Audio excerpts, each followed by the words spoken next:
we'll guide you through how to rename a space on ClickUp. Quick disclaimer, you need to follow this step-by-step guide carefully, because skipping a single step will affect your final result.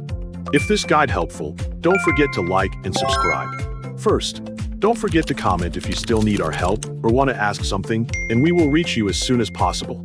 Second, open your browser on your computer and make sure you have a stable internet connection before accessing ClickUp. Once your browser is ready, go to clickup.com by entering the website address into the address bar. On the ClickUp homepage, click Login to open the sign-in page and access your account.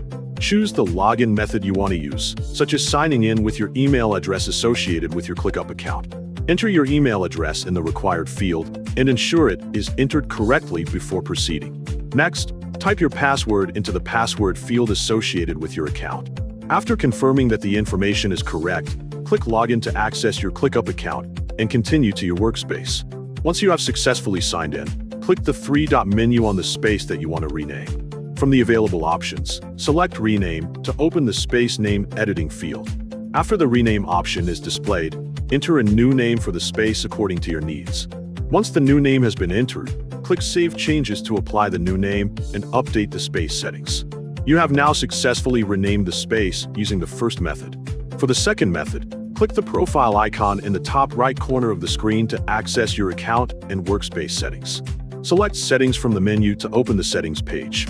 Within the Settings page, select Spaces from the Settings menu to view and manage all available spaces in your workspace. Locate the space that you want to rename and click on the name of the space to open its editable settings.